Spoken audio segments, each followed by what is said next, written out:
السلام علیکم جی۔ تو کہیے جناب، کیسے ہیں آپ سب؟ الحمدللہ میں تو بالکل خیریت سے ہوں۔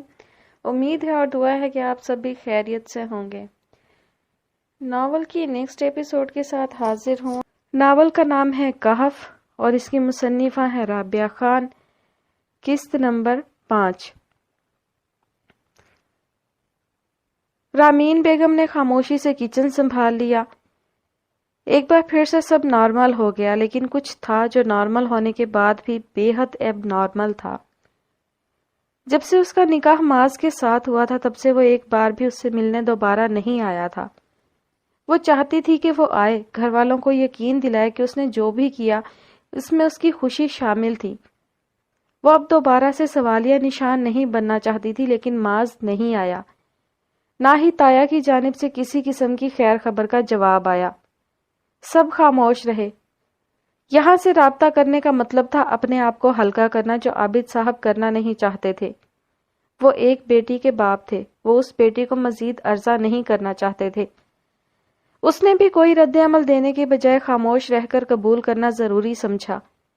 لیکن پھر جب اس نے اس رات رامین صاحبہ اور عابد صاحب کی بات سنی تو وہ سن ہو کر رہ گئی۔ اس رات وہ ان کے کمرے میں بہت دنوں بعد چائے دینے جا رہی تھی، اپنی اور ان کی ناراضگی کو ختم کرنے جا رہی تھی کہ ان کے کمرے کے ادھ کھلے دروازے سے آتی باتوں کی آواز پر اس کے قدم ساکت ہو کر رہ گئے۔ سائمہ کا فون آیا تھا مجھے آج آفس میں۔ اس کا دروازہ کھولتا ہاتھ اپنی جگہ پر ساکت ہو گیا۔ دل زور سے دھڑکا۔ کیا کہا انہوں نے؟ رامین بیگم بھی ان کے لہجے پر پریشان ہو گئی تھی۔ وہ کہہ رہی تھی کہ رابیل کو طلاق دلوا دو، اور ٹرے اس کے ہاتھ میں پل بھر کو لرز کر رہ گئی۔ دل اتنا زور سے دھڑک رہا تھا کہ اس کی آواز اسے اپنے کانوں میں سنائی دینے لگی تھی۔ کیا دماغ تو خراب نہیں ہو گیا کہیں ان کا؟ پہلے ہماری عزت کا تماشا بنا کر رکھ دیا، اور اب ہمیں ایک بار پھر سے ذلیل کرنے کا موقع تلاش کر رہی ہیں وہ۔ کم از کم اب تو ہمیں چین سے جینے دیں وہ۔ رامین بیگم کے لہجے کی نمی آخر میں جیسے رابیل کے اندر تک اتر گئی تھی۔ اپنے ماں باپ کو جانے وہ اور کتنا پریشان کرنے والی تھی۔ سب اس کی وجہ سے کتنا ڈسٹرب ہو گئے تھے، اور اب یہ پھپھو، آخر انہیں مسئلہ تھا ہی کیا؟ وہ بے دلی سے پلٹنے ہی لگی تھی، لیکن عابد کی اگلی بات پر اسے لگا جیسے کسی نے اس کا سانس روک دیا ہو۔ بھائی صاحب نے اپنے بیٹے کا نکاح ہماری لڑکی سے کر تو دیا ہے رامین، لیکن مجھے لگتا ہے کہ وہ لڑکا اس رشتے کو لے کر راضی نہیں ہے۔ دیکھو نا، جب سے نکاح ہوا ہے نہ تو اس نے یہاں آ کر اپنی شکل دکھانا ضروری سمجھا، اور نہ ہی بھائی صاحب نے دوبارہ کوئی رابطہ کیا۔ میں تو بیٹی والا ہوں، کیسے منہ اٹھا کر بول دوں کہ میری بیٹی نکاح میں ہے آپ کے بیٹے کے؟ میں ایک آخری بار بات کروں گا بھائی صاحب سے، اگر تو وہ راضی ہوئے تو ٹھیک، نہیں تو میں طلاق کروا دوں گا۔ اس نے سفید پڑتے چہرے کے ساتھ بے ساختہ دیوار کا سہارا لیا تھا۔ سر یکدم چکرایا تھا عابد صاحب کی بات سن کر۔ اندر رامین بیگم کا بھی یہی حال تھا۔ وہ چند پل تو خاموش رہیں، لیکن پھر ان کی بے یقین سی آواز بھی اس کی سماعت سے ٹکرائی تھی۔ یہ آپ کیا کہہ رہے ہیں عابد؟ میری بچی پر طلاق کا داغ؟ کچھ تو خدا کا خوف کریں۔ خدا کا خوف ہی تو کر رہا ہوں میں۔ عابد صاحب کی تلخ سی آواز اس نے اس کے اندر رہا سہا مان بھی چھین لیا۔ آنسو بے ساختہ اس کی آنکھوں سے پھسلے تھے۔ وہ کیا کرے یا اللہ، وہ کہاں جائے؟ اپنی عزت بچا رہا ہوں میں، روک رہا ہوں اپنی عزت اچھلنے سے۔ اور ویسے بھی کون سا رابیل یہاں سے رخصت ہو کر گئی ہے جو اتنا مسئلہ بنے گا؟ طلاق ہو جائے گی، اور سائمہ کو بھی اندازہ ہو گیا ہے کہ اس نے، لیکن اب اس کی ہمت نہیں تھی مزید کچھ بھی سننے کی۔ وہ واپس پلٹی اور لرزتے قدموں سے زینے عبور کرتی کچن میں چلی آئی۔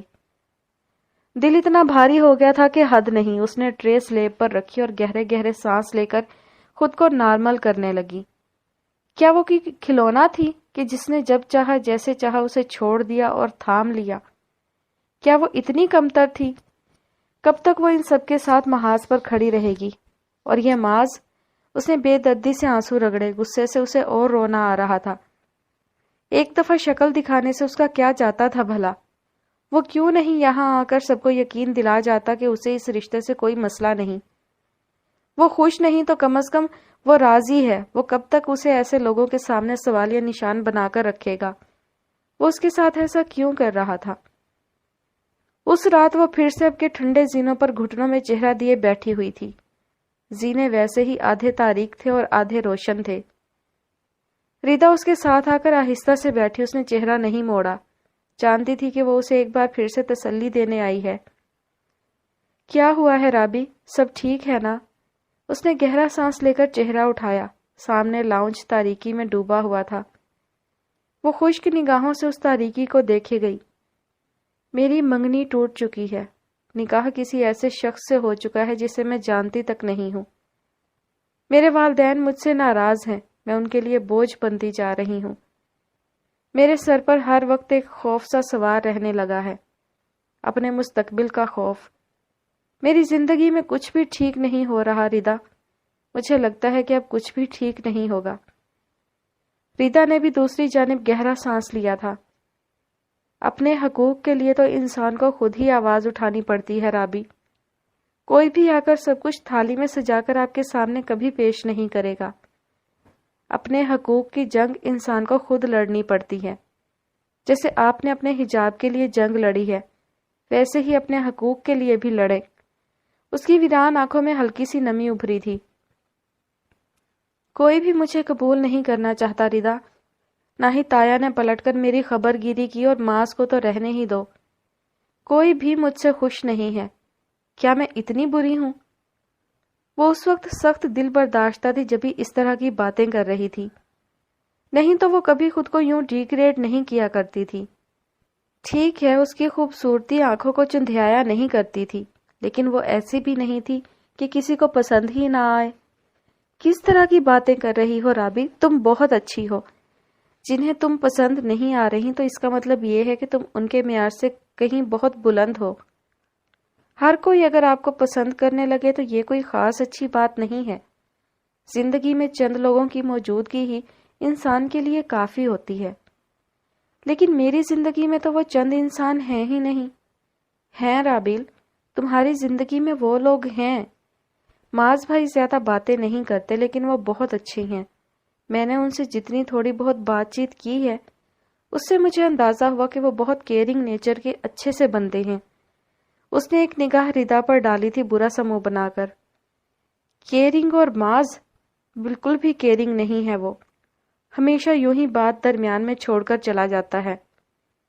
اگر مجھ سے ایک پل کو وہ رکی، یوں ایسے نکاح کا نام لینا بہت عجیب لگ رہا تھا۔ اگر مجھ سے رشتہ جوڑ ہی لیا ہے تو کم از کم اب آ کر اسے فیس بھی کرے۔ مجھے کیوں اس نے لوگوں کے سوالات کے حوالے کر دیا ہے؟ اسے اندازہ بھی نہیں تھا کہ وہ اس سے ناراض ہے۔ ریدا نے مسکرا کر اس کا بازو سے ہلایا۔ اگر وہ نہیں آ رہا تو تم خود اس سے ملنے چلی جاؤ رابی۔ اس نے چونک کر اس کی جانب دیکھا تھا۔ کیا مطلب؟ میں کیسے جا سکتی ہوں؟ کیوں؟ تم کیوں نہیں جا سکتی؟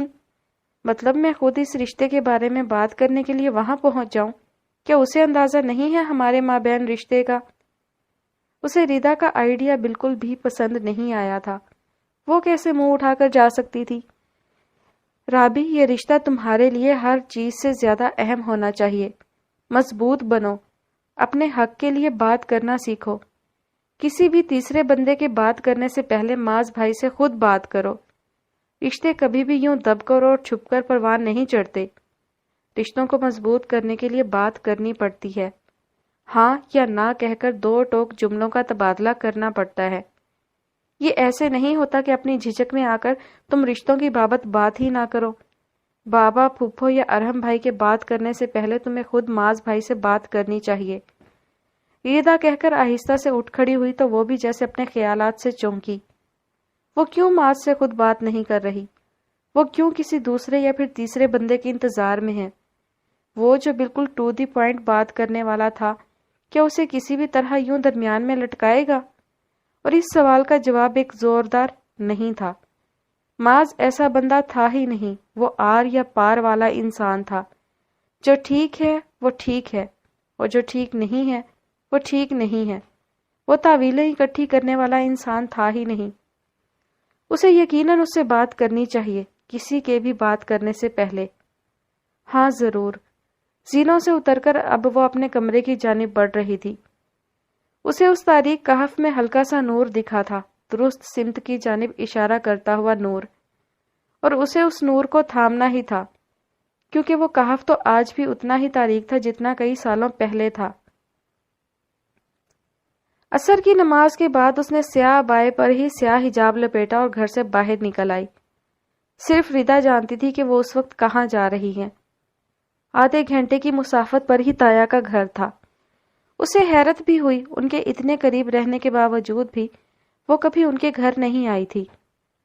ایڈریس اسے ہمیشہ سے پتا تھا، لیکن اس نے کبھی یہاں آنے کے بارے میں سوچا ہی نہیں تھا۔ گھر کے باہر ڈرائیور نے گاڑی روکی تو وہ چونکی، ایک نگاہ باہر ڈالی اور پھر گہرا سانس لیتی گاڑی سے نکل آئی۔ اگر جو معاذ بھی گھر میں ہوا تو وہ اس سے آج کے آج ہی بات کر لے گی، ہاں ابھی کے ابھی، لیکن وہ اس سے بات کرے گی کیا، وہ اس سے کہے گی کیا؟ ایک ساتھ ہی اس کے دل میں خالی پن سا اترنے لگا تھا۔ گھر کا دروازہ پار کرنے سے پہلے ایک چھوٹا سا باغیچہ بنا ہوا تھا۔ وہ زیادہ بڑا لان نہیں تھا، لیکن اس کی تراش خراش پر بہت توجہ دی گئی تھی، اس لیے وہ اس قدر پرکشش لگ رہا تھا۔ اس نے سامنے کھڑے سبز بیلوں سے ڈھکے اس گھر کو دیکھا۔ وہ گھر بہت بڑا نہیں تھا، لیکن اسے اس گھر سے عجیب سی اپنائیت محسوس ہوئی تھی۔ اس نے دروازہ کھٹکھٹایا، چند لمحے دھڑکتے دل کے ساتھ باہر ہی کھڑی رہی۔ پھر ہلکی سی آواز کے ساتھ دروازہ کھلا، سامنے ہی وقار تایا کھڑے تھے۔ اسے دیکھ کر بے حد حیران ہوئے، پھر خوشگوار سی مسکراہٹ کے ساتھ اسے اندر آنے کا کہا۔ وہ اندر چلی آئی۔ سامنے ہی ایک چھوٹا سا سفید ٹائلز والا داخلی برآمدہ تھا۔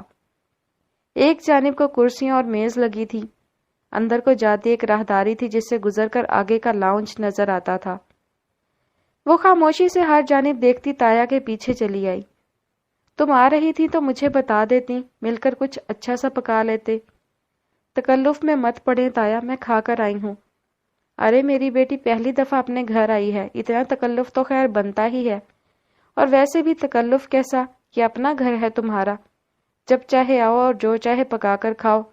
وہ آخر میں ہنسے، انہیں جیسے اپنی ہی بات نے مزہ دیا تھا، لیکن رابیل کو ان کی ہنسی اس سمے بہت نم محسوس ہوئی تھی۔ ان کی آنکھوں کا گلابی پن ان کے کافی دیر تک رونے کا غماز تھا۔ اس نے آس پاس نگاہ گھمائی، LED کے ساتھ ہی ایک تصویر رکھی تھی، ایک انتہائی مکمل تصویر۔ اس نے آگے بڑھ کر اس تصویر کو اٹھایا، نگاہوں کے قریب کر کے اسے دیکھا۔ دوپٹے کے ہالے میں دمکتا ان کا چہرہ اس وقت پوری طرح سے جگمگا رہا تھا۔ گود میں ایک بچہ تھا، شاید معاذ، اور ساتھ ہی جوان سے وقار تایا ڈنر سوٹ میں ملبوس کھڑے تھے۔ اس نے ایک پل کو سر اٹھا کر وقار تایا کی جانب دیکھا۔ اسے ان کی آنکھوں میں اب کے نمی تیرتی ہوئی محسوس ہوئی تھی۔ یہ حبیبہ تائی ہے نا؟ اسے اندازہ تھا، پھر بھی اس نے پوچھ ہی لیا۔ وقار صاحب نے بہت سے آنسو اندر اتار کر اس بات میں سر ہلایا تھا۔ بہت خوبصورت ہے، ایک بار پھر سے تصویر کو دیکھتے اس نے آہستہ سے کہا تھا۔ بیٹھو نا بچے، میں تمہارے لیے، اور وہ کچن کی جانب بڑھنے ہی لگے تھے کہ اس نے انہیں روک لیا، ہاتھ سے پکڑ کر انہیں صوفے تک لے آئی۔ وہ گیلی آنکھوں سے اسے دیکھے جا رہے تھے۔ آپ کیسے ہیں تایا؟ معاذ کہاں ہے؟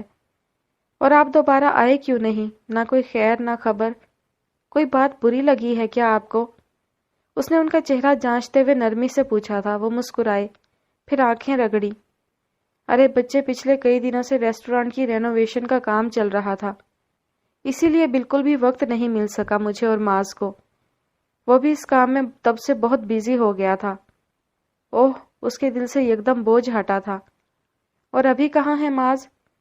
ریسٹورانٹ میں ہے، بہت آہستگی سے جواب دیا تھا انہوں نے اسے اس کی بات کا۔ کب تک آئے گا؟ اور وقار صاحب کو اب کے سمجھ نہیں آیا کہ اسے کیا جواب دینا چاہیے۔ چند پل کچھ سوچتے رہے، پھر ایک فیصلہ کر کے سر اٹھایا۔ تم ہمارے گھر کا حصہ ہو، اسی لیے اب تم سے کسی بھی بات کو چھپانا زیادتی ہوگی۔ وہ ایک پل کو رکے، رابیل انہیں ہی دیکھ رہی تھی۔ معاذ آج گھر نہیں آئے گا۔ کیا؟ لیکن کیوں؟ آج حبیبہ کی برسی ہے رابیل، اور اس پر اگلے ہی پل جیسے گھڑوں پانی پڑ گیا تھا۔ کچھ لمحے وہ خالی خالی سی تایا کو دیکھے گئی، اسی لیے ان کی آنکھیں گلابی تھیں، اسی لیے وہ روتے رہے تھے۔ لیکن وہ اتنی سرد رات میں باہر کیا کرے گا تایا؟ 29 نومبر کی رات معاذ احمد پر بھاری تھی، اسے اب سمجھ آیا تھا۔ مجھے نہیں پتا، لیکن وہ اس دن گھر نہیں آتا، جانے کہاں ہوتا ہے۔ میں نے بارہا پوچھا بھی، لیکن وہ مجھے نہیں بتاتا۔ وہ شکستہ سے بولتے ہوئے اسے اس وقت بہت کمزور لگے تھے۔ معاذ کے ساتھ پچھلے سالوں میں کیا ہوا تھا تایا؟ کیا آپ مجھے بتا سکتے ہیں؟ اس نے بے اختیار تصویر ایک جانب رکھی اور آگے ہو کر بیٹھی۔ اسے اس کے بارے میں سب جاننا ہی تھا۔ تایا نے چشمہ ہٹا کر آنکھوں میں پھیلتی دھند صاف کی تھی، پھر چہرہ اٹھا کر اسے دیکھا۔ تم کچھ کھا تو لو رابیل۔ مجھے کچھ نہیں کھانا ہے تایا، آپ بس مجھے یہ بتائیں کہ آخر پچھلی زندگی میں معاذ کے ساتھ ایسا کیا ہوا تھا کہ وہ اتنا زخمی ہے، اس قدر تلخ ہے۔ میں جاننا چاہتی ہوں تایا، پلیز مجھے سب بتائیں۔ اور وقار صاحب نے لمحے بھر کو گہرا سانس لے کر اسے دیکھا تھا۔ واپسی پر گاڑی میں بیٹھتے وقت عشاء کا گہرا اندھیرا ہر سو پھیلنے لگا تھا۔ وہ تیزی سے گاڑی میں آ کر بیٹھی اور کب کے رکے آنسوؤں کو بہنے دیا۔ ڈرائیور اب گاڑی سڑک پر دوڑا رہا تھا اور رابیل وہ سر ٹکائے کھڑکی سے باہر دیکھتی خاموشی سے رو رہی تھی۔ جب مجھے وہ اس رات فٹ پاتھ پر ملا تو بہت بدل گیا تھا۔ اس کے ہاتھ میں ریوالور تھا، حلیہ عجیب سا تھا، نگاہیں بدل گئی تھیں۔ وہ اس سارے عرصے میں بہت سے گناہ کر چکا تھا رابیل۔ وہ حبیبہ کا معاذ رہا ہی نہیں تھا، وہ سب کچھ بھول گیا تھا۔ وہ حبیبہ کا پڑھایا گیا ہر سبق بھول چکا تھا۔ وہ دکھتے دل کے ساتھ ان کی باتیں یاد کر رہی تھی۔ اس نے پچھلے کئی سالوں سے قرآن کو ہاتھ تک نہیں لگایا ہے۔ وہ اپنا حفظ کیا قرآن بھول گیا ہے رابیل۔ اس کی آنکھ سے دوسرا آنسو ٹوٹ کر گرا تھا۔ قرآن کو پا کر کھو دینے کی اذیت بہت زیادہ تھی۔ اس کا دل کٹنے لگا۔ اس نے اس 1 سال کے عرصے میں اتنے بھتے وصولے تھے کہ آخر میں تو اسے گنتی بھی بھول گئی تھی۔ اسے اپنا نام تک بھول گیا تھا۔ کچھ بھی یاد نہ تھا اسے، کچھ بھی نہیں۔ اپنے غم کو کچلنے کا اس سے بہتر طریقہ شاید اس کے پاس تھا ہی نہیں۔ وہ خود کو بھلا دیتا تبھی تو حبیبہ کو بھلا سکتا تھا، اور اس نے وہی کیا۔ اس نے حبیبہ کے معاذ کو بھلا دیا۔ جس لڑکے نے کھڑے ہو کر نمازیں پڑھانی تھیں، اس نے جرم کی دنیا میں تاریکی کو چن لیا۔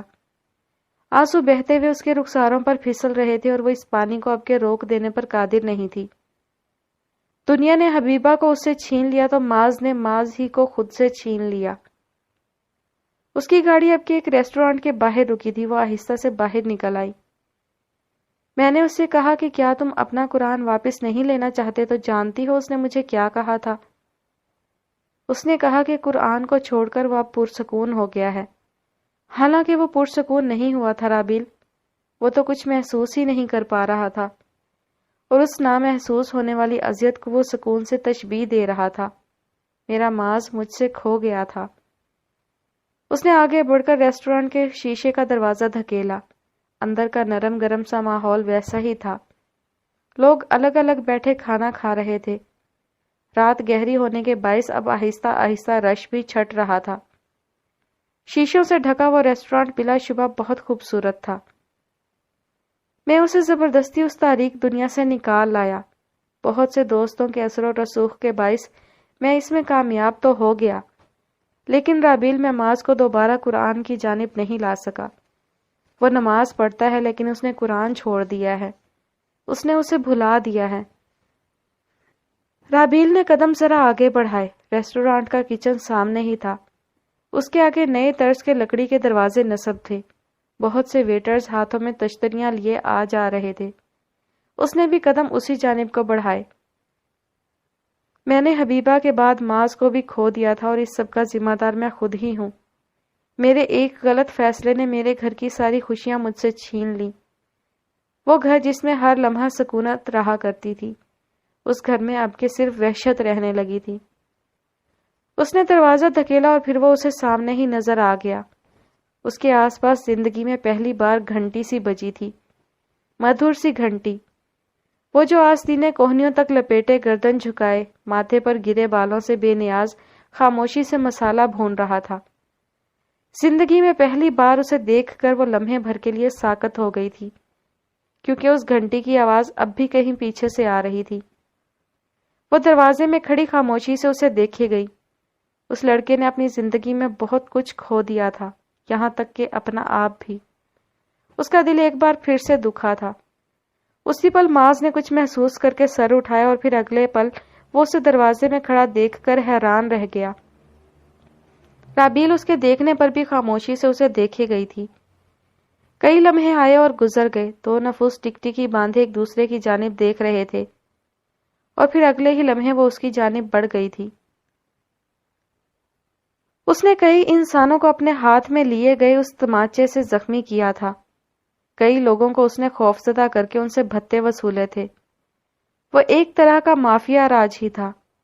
مافیا عموماً پورے گھرانوں سمیت کام کرتے ہیں، لیکن اس علاقے کا باس صرف سلطان میر تھا۔ یہ اس کا علاقہ تھا۔ اس کے علاقے کا مطلب تھا کہ یہاں وہ دھندا کر سکتا تھا، کوئی اور نہیں۔ اس علاقے کی حدود میں وہ بھتہ وصول کر سکتا تھا، کوئی اور یہاں آ کر پر نہیں مار سکتا تھا۔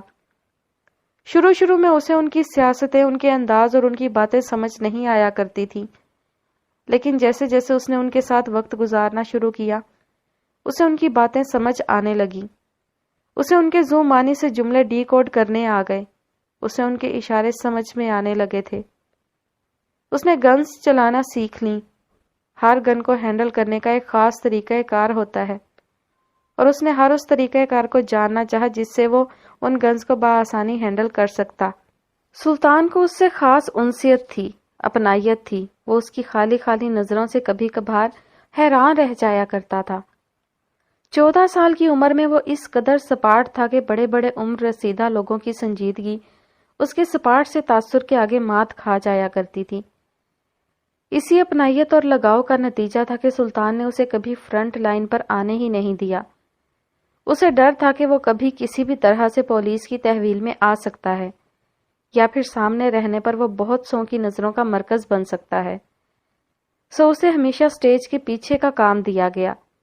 اسے لوگوں کے اثاثہ جات کو چھاننے، ان کی آف شور کمپنیز کو کھنگالنے اور پھر ان کی کمزوریاں اکٹھی کرنے کے لیے رکھا گیا۔ پچھلے 1 سال کے عرصے میں اس نے اتنے لوگوں کی زندگیاں کھنگال لی تھیں کہ اسے اب ان کے نام بھی بھول گئے تھے۔ زندگیاں کھنگالتے کھنگالتے اسے اندازہ ہوا کہ جو جیسا ہے وہ ویسا نہیں ہے، جو جیسا دکھتا ہے وہ ویسا ہوتا نہیں ہے۔ لوگ جو ہوتے ہیں وہ نظر نہیں آتے، اور جو نظر آتے ہیں وہ ہوتے نہیں۔ لوگوں کے ظاہری حلیوں کو دیکھ کر اندازہ لگانا مشکل تھا کہ کس کے اندر کون سا جانور سانس لے رہا ہے۔ اس نے عرصے تک لوگوں کو اس طرح جج کیا تھا۔ اسی ججمنٹ کی وجہ سے کئی دفعہ اسے اپنے کام میں ناکامی کا سامنا کرنا پڑا۔ وہ حیران رہ جاتا کہ اس قدر اختلاف آخر لوگوں کے ظاہر اور باطن میں ہو کیسے سکتا ہے، لیکن پھر اس تاریک دنیا میں رہ کر اسے اندازہ ہو ہی گیا کہ انسان نامی مخلوق کیا چیز ہوتی ہے، اس کی کتنی پرتیں ہیں، اور وہ کتنی گہری تہوں کے بعد جا کر کھلتا ہے۔ انسان بہت خوفناک مخلوق ہے معاذ، اس دنیا کی سب سے خوفناک مخلوق۔ انسان کبھی ویسے نہیں ہوتے جیسے نظر آتے ہیں، انہیں کبھی ان کے ظاہری حلیوں سے جج نہیں کیا کرتے۔ کوئی اپنے اندر کون سی جنگ لڑ رہا ہے اور کون اندر جنگ جیت چکا ہے، تمہیں اس کا اندازہ کبھی نہیں ہوگا۔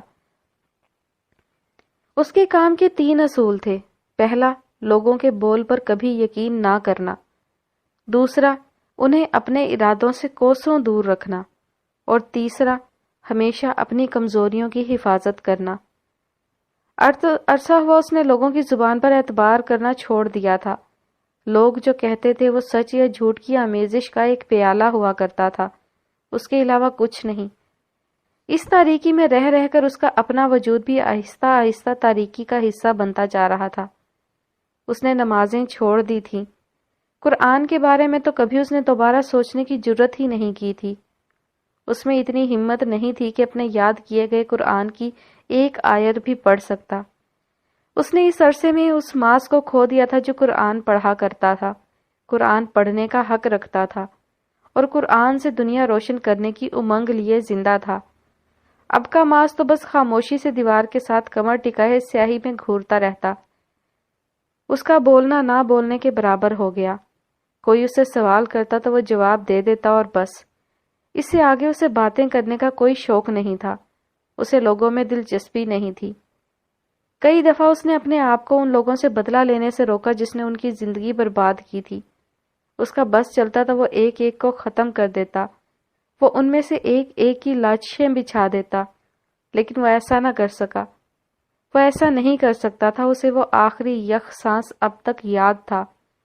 اسے سب کچھ بھول گیا تھا، لیکن وہ آخری نصیحت وہ کہیں اس کے اندر تک گڑ گئی تھی۔ سائمہ کے بارے میں جتنی معلومات اس کے پاس تھی شاید ہی کسی کے پاس ہو سکتی تھی۔ وہ جانتا تھا کہ ان کی شادی ہو چکی ہے اور اس شادی کے بعد ان کی اولاد نہ ہونے کے باعث طلاق بھی ہو چکی ہے۔ دوسری شادی کوئی خاص دھوم دھام سے نہیں کی گئی کیونکہ اب کی شادی ان سے عمر میں کافی بڑے انسان سے ہو رہی تھی۔ عباد کا 12 سالہ بیٹا بھی تھا، اسے اس کے سوتیلے بیٹے کا نام تک پتا تھا۔ اس کا نام ارحم تھا، وہ سائمہ کا سوتیلا بیٹا تھا۔ ساری زندگی جن سوتیلے رشتوں سے اس نے نفرت کی تھی، اب خدا نے اس کی زندگی میں ایک سوتیلی اولاد ڈال دی تھی۔ وہ لڑکا معاذ سے 1 سال چھوٹا تھا۔ اس نے خود کو روک رکھا، اس نے اس لڑکے کو نقصان پہنچانے سے خود کو باز رکھا۔ اسے انہیں معاف کرنا تھا، اگر اس نے انہیں معاف نہیں کیا تو وہ اس بڑے دن میں اپنی ماں کو کیا منہ دکھائے گا، وہ کیسے ان کا سامنا کرے گا۔ لیکن انہیں معاف کرنا، انہیں ان کی سیاہ کاریوں پر معاف کرنا اس کے بس میں تھا ہی نہیں۔ کبھی کبھی وہ سختی سے مٹھی بھینچے خود کو ان ساری زہریلی سوچوں سے بچانے کی کوشش کرتا تو سلطان اس کے ساتھ آ بیٹھتا، اس کی پیٹھ تھپکتا، اسے بہلاتا۔ وہ اسے جانتا تھا، وہ اسے جاننے لگا تھا، اس کے ہر انداز کو پہچاننے لگا تھا۔ لیکن پھر ایک دن وہ ہوا جس کے بعد معاذ کی زندگی گویا چلتے چلتے رک سی گئی۔ وہ حسب معمول جینز کی جیب میں گن اڑ سے چہرے پر نقاب چڑھائے اپنے ایک ساتھی کا انتظار کر رہا تھا۔ یکایک اس کے کانوں میں ایک آواز سی گونجی۔ وہ ماں اور بیٹا تھے جو سڑک کے اس پار سے گزر کر اس طرف کو آ رہے تھے۔ ماں پورے برقع اور نقاب میں تھی، ساتھ بیٹا 12 سال کا تھا۔ اس کے بے داغ سے سفید شلوار کرتے کو دیکھتے وہ گمسم سا ہو گیا۔ کچھ چمکا تھا اس کی یادداشت میں۔ تم نے مجھے وہ صورت سنانی ہے جو تم کل اپنے کمرے میں حفظ کر رہے تھے، ماں نے گردن جھکا کر بیٹے سے کہا تھا۔ بیٹے نے برا سا منہ بنا کر چہرہ اوپر کو اٹھایا، اس کے اندر کچھ ڈوبنے لگا تھا۔ آپ کو میرا قرآن پڑھنا اتنا پسند کیوں ہے؟ وہ اب کے چلتے چلتے اس کے قریب سے گزرنے لگے تھے۔ معاذ بنا پلکیں جھپکائے سکڑتے دل کے ساتھ ان دونوں کو دیکھے گیا۔ کیونکہ میرا بیٹا جتنا قرآن پڑھے گا اتنا ہی اس کے حصے کا اجر ایک حصہ مجھے بھی ملے گا۔ مجھے وہ حصہ چاہیے، ایک بار نہیں بار بار چاہیے۔ اس کے قدم لڑکھڑائے تھے، آنکھیں گلابی پڑنے لگیں۔ معاذ احمد شعراوی بہت عرصے بعد لڑکھڑایا تھا۔ یکایک دوسری جانب سے ایک نقاب پوش ان دونوں کی جانب بڑھا۔ وہ اس کا ساتھی تھا اور اکثر خود کا پیٹ پالنے کے لیے وہ یوں سڑک پر چلتے لوگوں کو لوٹ لیا کرتا تھا۔ چند لمحوں کا کھیل تھا، چند ساعتوں کا تعین تھا۔ اس کے ساتھی نے اس عورت پر بندوق تانی تو اس کی کنپٹیاں جل اٹھیں۔ وہ کسی بھی بات کی پرواہ کیے بغیر آگے بڑھا اور اپنے ساتھی کو گریبان سے پکڑ کر پیچھے دھکیلا۔ ماں اور بیٹا اس افتاد پر ڈر کر پیچھے ہٹے تھے۔ بچہ خوفزدہ ہو کر ماں سے لپٹ گیا تھا۔ اس نے اپنے ساتھی کو پیچھے کی جانب گھسیٹا اور اسے ان سے دور کیا۔ منظر بدلنے لگا۔ وہ لاؤنج میں بیٹھا روتے ہوئے ان سے بھیک مانگنے لگا تھا کہ اس کی ماں کو چھوڑ دیا جائے۔ سب منظر آپس میں گڈمڈ ہو رہے تھے، اسے کچھ سجھائی نہ دیتا تھا کہ وہ کیا کر رہا ہے۔ ایک زوردار مکہ اس نے اس کے منہ پر مارا تو وہ لڑکھڑا کر پیچھے ہوا۔ اس کا ساتھی اس کے ایسے رد عمل پر حیرت سے اسے دیکھ رہا تھا۔ معاذ اس عورت کی جانب گھوما، وہ گیلی آنکھوں سے اسے ہی دیکھ رہی تھی۔ آپ ٹھیک تو ہیں؟ لیکن عورت نے اسے کوئی جواب نہیں دیا۔ اس کا حلیہ ہی ایسا تھا کہ وہ خوفزدہ ہو کر اپنا بیٹا لیے وہاں سے بھاگ گئیں۔ وہ انہیں دور جاتا ہوا دیکھے گیا، دھندلی سی نمی سارے منظر دھندلانے لگی۔ رات میں وہ اپنے کمرے کی دیوار سے کمر ٹکائے سر جھکا کر بیٹھا تھا۔ یکایک سلطان اس کے ساتھ آ بیٹھا۔ اس نے سر نہیں اٹھایا۔ اکبر بتا رہا تھا کہ تم نے مارا ہے اسے۔ مجھے جو ٹھیک لگا میں نے کیا۔ اعمال کی وضاحتیں دینا تو اس نے عرصہ ہوا چھوڑ دیا تھا۔ لوگ صرف انہی باتوں پر یقین کرتے ہیں جن پر یقین کرنا چاہتے ہیں۔ کوئی کبھی بھی آپ کی وضاحتوں پر یقین نہیں کرتا۔ اس نے بھی ایک سے دوسری بات کرنا خود پر حرام کر رکھا تھا۔ کیوں خود کو تکلیف دیتے ہو؟ اس کی بات پر اس کے چہرے پر تلخ سی مسکراہٹ ابھری تھی۔ جو تکلیف ملنی ہوتی ہے وہ مل کر رہتی ہے، جو تکلیف ملنی ہوتی ہے وہ واقعی مل کر رہتی ہے، بلا شبہ اس سے کوئی اختلاف نہ تھا۔ لیکن معاذ، میں چاہتا ہوں کہ تم یہاں سے دور چلے جاؤ، بہت دور۔ کسی نے کچھ کہا ہے کیا تم سے؟ اس نے تیزی سے اس کی بات کاٹی تھی۔ سلطان نے لمحے بھر کو گہرا سانس لیا، پھر اس کی سرمئی آنکھوں میں اپنائیت سے دیکھا۔ تمہارے بابا کے بہت سے بڑے بڑے دوستوں نے مجھ سے رابطہ کرنے کی کوشش کی ہے، اور ان سب کا مطالبہ یہی ہے کہ میں تمہیں چھوڑ دوں۔ تم جانتے ہو نا کہ اگر میں نہیں چاہوں گا تو تم یہاں سے نہیں نکل سکتے، کبھی بھی کوئی بھی تمہیں یہاں سے نہیں نکال سکتا، چاہے کتنا بھی اثر و رسوخ رکھتا ہو۔ لیکن میں چاہتا ہوں کہ تم یہاں سے کہیں بہت دور چلے جاؤ۔ اسے اس کے لہجے سے تکلیف ہوئی تھی۔ تم مجھ پر ترس کھا رہے ہو، جانتے ہو نا مجھے نفرت ہے ایسے لوگوں سے۔ میں تم پر ترس نہیں کھا رہا معاذ، تم معذور یا پھر کسی بھی طرح کمزور نہیں ہو کہ تم پر ترس کھایا جائے۔ تم ایک مضبوط لڑکے ہو، تم ایک اچھے بیٹے ہو، تمہاری اس تاریک دنیا میں کوئی جگہ نہیں۔ اس نے تلخی سے سر جھٹکا۔ میں بالکل بھی اچھا بیٹا نہیں ہوں۔ اگر اچھے نہیں ہوتے تو اب تک وہ سب قبروں میں ہوتے جنہوں نے تمہاری خوشیوں کو قبروں کی راہ دکھائی ہے۔ اس نے بے ساختہ سر اٹھا کر اسے دیکھا تھا۔ تم ایک اچھے بیٹے تھے، اچھے بیٹے ہو اور اچھے بیٹے رہو گے۔ میں چاہتا ہوں کہ تم یہاں سے چلے جاؤ۔ جانتے ہو، ہم جیسے ان جرم کی تاریکیوں کو ہینڈل کرنے والے کہیں نہ کہیں اندر اس خواہش کے ساتھ زندہ ہوتے ہیں کہ کاش ہم بھی اس عذاب سے نکل سکیں، ان گناہوں کے دلدل سے خود کو آزاد کروا لیں۔ لیکن معاذ، اب کہ اس نے اس کی جانب دیکھا تھا، انسان ہر گناہ سے نہیں نکل سکتا، وہ چاہے تب بھی نہیں۔ میں تمہیں ایسی کسی اذیت میں نہیں دیکھنا چاہتا، تم چلے جاؤ یہاں سے۔ مجھ سے غلطی ہو گئی جو میں تمہیں یہاں لے آیا۔ تم یہاں کے لیے نہیں بنے، اندر ہی اندر کہیں میں بھی تمہارے والد کا انتظار کر رہا تھا۔ تمہارے یہاں آنے کے عرصے سے ہی میں چاہتا تھا کہ تم یہاں سے چلے جاؤ۔ اور اس رات اسے پھر سے یاد نہیں تھا کہ وہ کن راستوں پر چل رہا ہے۔ فٹ پاتھ کے ساتھ لگ کر بیٹھے وہ پوری رات اس نے گزاری تھی۔ لیکن پھر صبح کی سپیدی کے ساتھ ہی اس کے عین ساتھ ایک گاڑی رکی۔ اس نے خشک آنکھیں اٹھائیں۔ سامنے ہی وقار صاحب کھڑے تھے۔ اس سارے عرصے میں وہ اتنے کمزور ہو گئے تھے کہ حد نہیں۔ معاذ خاموشی سے اٹھ کھڑا ہوا۔ وہ آگے بڑھے لیکن وہ بے ساختہ 2 قدم پیچھے ہٹا تھا۔ وقار صاحب اپنی جگہ پر ہی ساکت ہو گئے، اور پھر وہ اگلی کوئی بھی بات کیے بغیر ہی گاڑی میں جا بیٹھا تھا۔ اس نے فیصلہ کر لیا تھا کہ اب وہ کبھی اس تاریک دنیا کی جانب نہیں پلٹے گا۔ وہ حبیبہ کا بیٹا تھا، وہ اس تاریکی کے لیے نہیں بنا تھا۔ وقار صاحب کے ہوا میں مولک ہاتھ بے دم سے پہلوؤں میں آ گرے۔ ان کا معاذ انہیں مل گیا تھا، لیکن کیا یہ واقعی وہی معاذ تھا جو ان سے کھو گیا تھا؟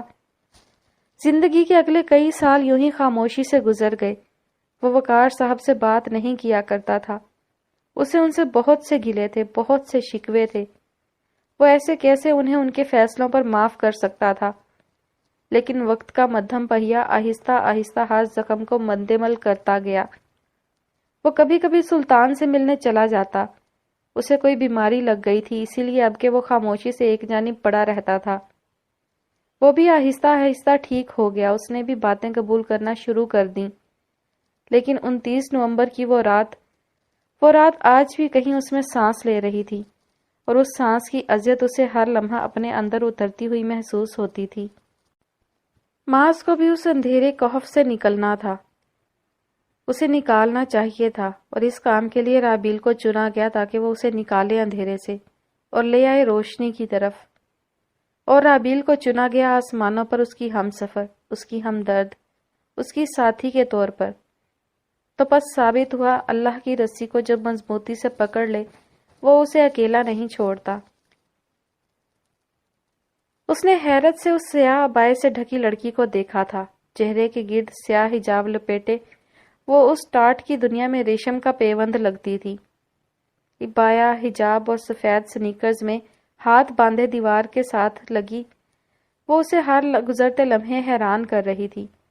پھر یکا یک اس نے دیکھا کہ وہ اس کی جانب بڑھ رہی ہے۔ اس نے کھنکار کر آس پاس دیکھا، بہت سے ورکرز جا چکے تھے اور اکا دکا ورکرز اپنے اپنے لباس تبدیل کیے اب جانے کی تیاری میں تھے۔ رابیل قریب آ کر خاموشی سے اس کے سامنے کھڑی ہو گئی تھی۔ اس نے ایک بار پھر سے آس پاس دیکھا۔ ورکرز کے لیے آنکھوں میں واضح تنبیہ تھی۔ دیکھتے ہی دیکھتے سب ورکرز جلدی جلدی باہر نکلے تو وہ دونوں تنہا رہ گئے۔ یہاں کیوں آئی ہو؟ مسالہ بھون چکا تھا، اس نے اس کی آنچ بند کرتے ہوئے سرسری سا پوچھا۔ آنکھوں میں اسے دیکھ کر آ جانے والی حیرت کو اس نے اب کے چھپایا تھا۔ کیونکہ تم مجھے گھر پر نہیں ملے تھے تو میں یہاں چلی آئی۔ وہ اسے ہی دیکھ رہی تھی۔ آنکھوں کا متورم سا تاثر اب تک اس کی آنکھوں میں چمک رہا تھا۔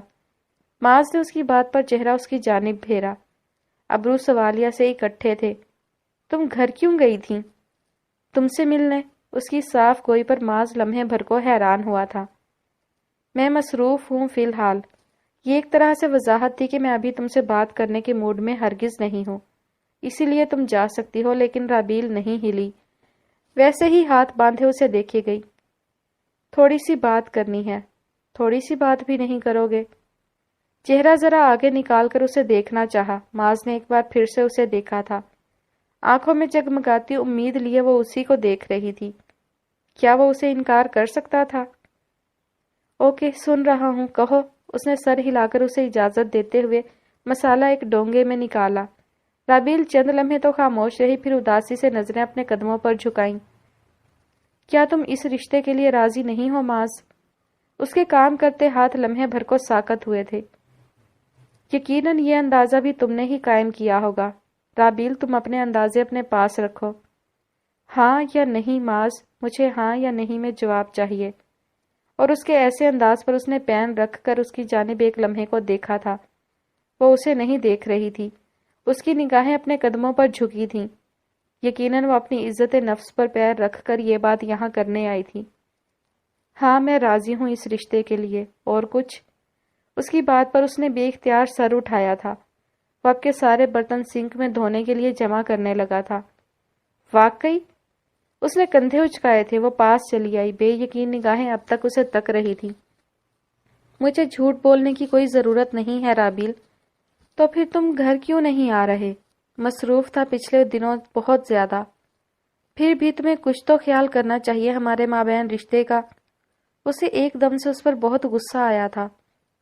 لوگ اس کے پیچھے اس کے ساتھ کیا کیا کرنے کو تیار بیٹھے تھے اور یہاں وہ اپنے کاموں میں مصروف تھا۔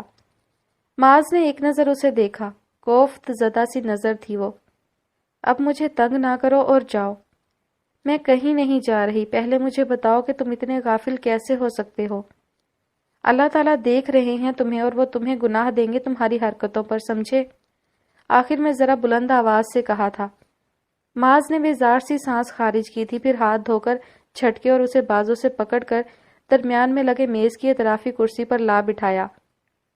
اب یہاں بیٹھو اور مجھے ڈسٹرب مت کرو۔ میں تمہیں ڈسٹرب کر رہی ہوں کہ تم مجھے؟ عجیب ہو بالکل۔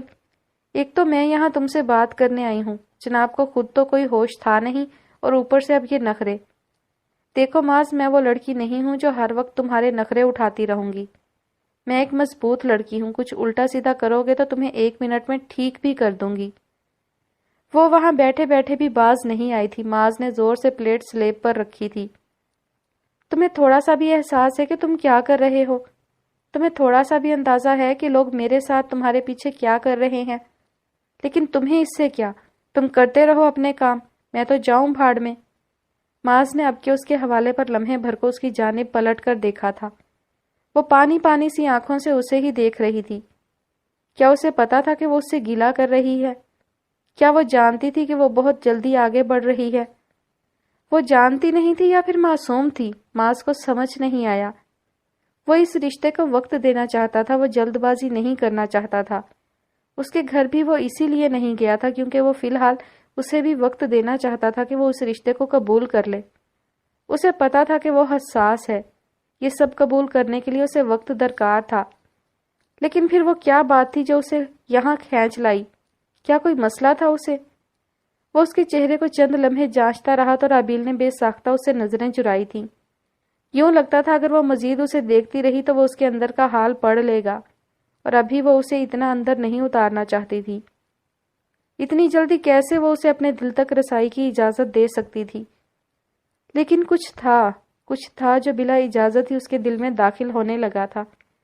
اس کے نگاہ چرانے پر اس نے بھی سرعت سے چہرہ موڑا اور برتن دھونے لگا۔ اگلے کئی پل کوئی کچھ نہ بولا۔ رابیل اپنی جگہ خاموش ہو گئی تھی اور معاذ، وہ تو ویسے بھی خاموش رہتا تھا۔ پھر اسے کچھ لمحوں بعد محسوس ہوا کہ جیسے وہ اس کے پاس اٹھ کر آ رہی ہے۔ اس نے توجہ نہیں دی، خاموشی سے برتن سمیٹ کر ریک میں رکھے۔ معاذ، اس کی کمزور سی آواز اسے بالکل اپنے برابر سے سنائی دی تھی، لیکن وہ نہیں مڑا۔ معاذ، اس نے اس کی کوہنی تک مڑی آستین ہلکے سے کھینچی، جیسے اسے اپنی جانب متوجہ کرنا چاہا۔ وہ نہ چاہتے ہوئے بھی مسکرا دیا۔ کیا لڑکی تھی یہ، اس نے ایسی لڑکی پہلے کبھی نہیں دیکھی تھی۔ آئی ایم سوری، مجھے پتا ہے میں اوور ری ایکٹ کر رہی ہوں۔ مجھے پتا ہے تم سوچ رہے ہوگے کہ میں کتنی عجیب ہوں، لیکن تم نہیں سمجھ سکتے کہ میں ایسا کیوں کر رہی ہوں۔ تمہیں میرے مسئلے سمجھ نہیں آئیں گے۔ اس نے اس کے جھکے سر کو دیکھ کر لمحے بھر کے لیے سر ہلایا تھا، لیکن پھر وہ اگلے پل اس کے ساتھ ہی کھینچتا چلا گیا۔ وہ اسے اس کی آستین سے پکڑے کرسی تک لائی۔ وہ آہستہ سے اسے دیکھتے ہوئے بیٹھ گیا۔ پھر وہ اس کے سامنے بیٹھی چند پل لب کاٹتی رہی۔ کچھ دیر پہلے کی ساری ہٹ دھرمی اب کے خاموش ہوئی اسے دیکھ رہی تھی۔ معاذ نے گہرا سانس لیا۔ تم سمجھاؤ، میں تمہارے مسئلے سمجھنے کی کوشش کروں گا۔ بتاؤ کیا ہوا ہے؟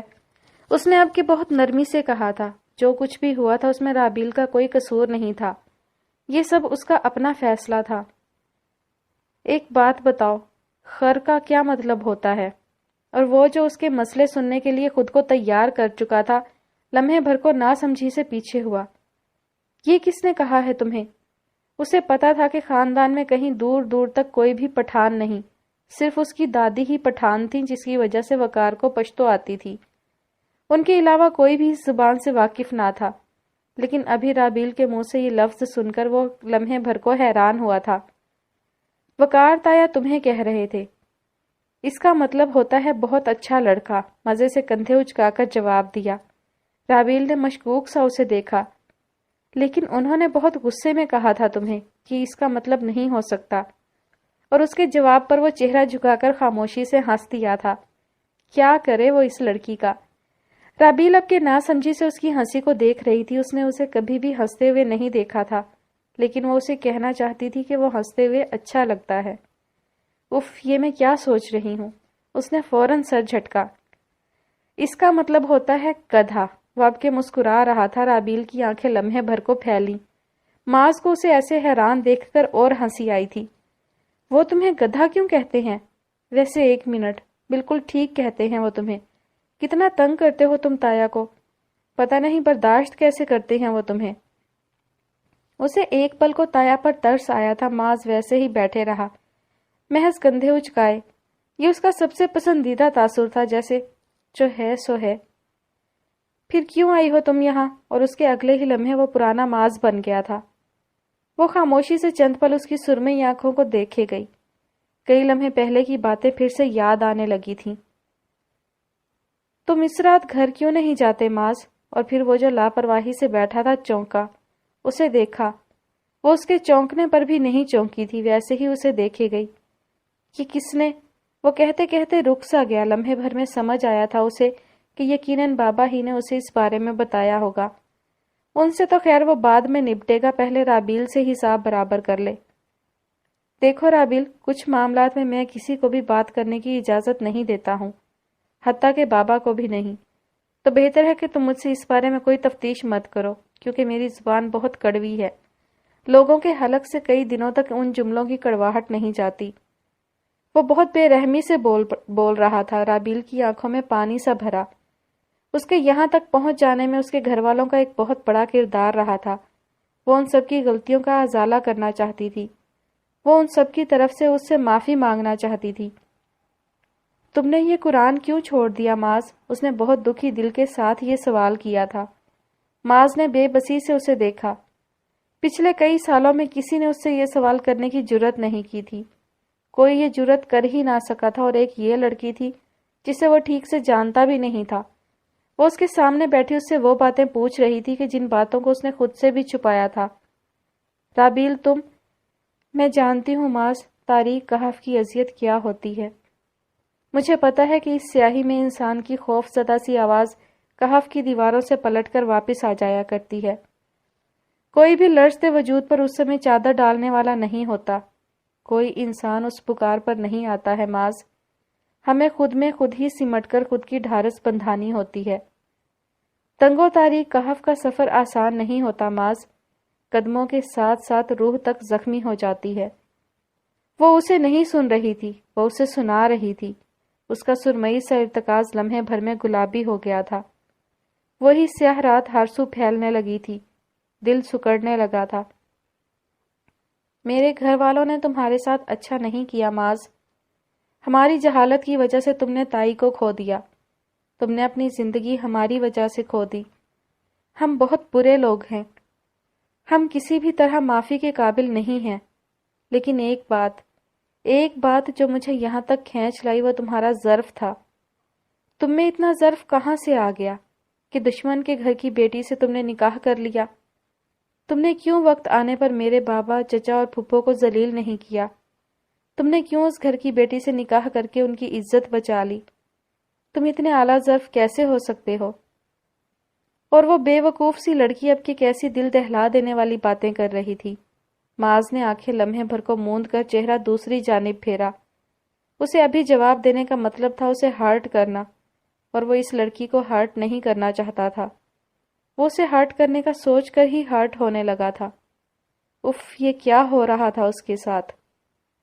تم مجھ پر اپنا غصہ اتار لو معاذ، میں مجرم کی بیٹی ہوں، میں اس گھر کی بیٹی ہوں جس گھر نے تم سے تمہارا سب کچھ چھین لیا۔ تم مجھے اس رشتے میں باندھ کر اپنا بدلہ لے لو، لیکن خود کو یوں اذیت مت دو۔ اتنا خاموش مت رہو کہ اندر پلتا یہ ناسور تمہیں اندر ہی اندر کھا جائے۔ تمہیں خوش رہنے کا حق ہے، تمہیں قرآن پڑھنے کا حق ہے، اپنے آپ کو یوں ضائع مت کرو۔ اس نے دونوں ہاتھ چہرے پر پھیرے جیسے اپنے چہرے پر پھیلے تکلیف دہ سے تاثر کو زائل کرنا چاہا۔ رابیل دل گرفتہ سی اسے ہی دیکھ رہی تھی۔ کاش کہ وہ اس کا قرآن اسے واپس لوٹا سکتی، کاش کہ وہ اس کے لیے کچھ کر سکتی۔ اس نے لمحے بھر کو سر اٹھایا، اس کی کتھئی آنکھوں کے نم سے کانچ کو دیکھا۔ تمہارا کوئی قصور نہیں ہے اس سب میں، اور جب بولا تو آواز بھاری تھی، جیسے اس کے حلق میں بہت کچھ ایک ساتھ اٹکا ہو۔ میں نے قرآن اس لیے چھوڑ دیا کیونکہ میں قابل نہیں ہوں اس کے۔ میں نے اتنی سیاہی میں وقت گزار لیا ہے کہ میرا دل اب کی اس کی جانب سے سخت ہو چکا ہے، مجھے کچھ بھی محسوس نہیں ہوتا۔ رابیل اسے چند لمحے یوں ہی دیکھتی رہی تھی، اور پھر جب اس کے لب ہلے تو ان سے وہ مدھر لفظ بہنے لگے۔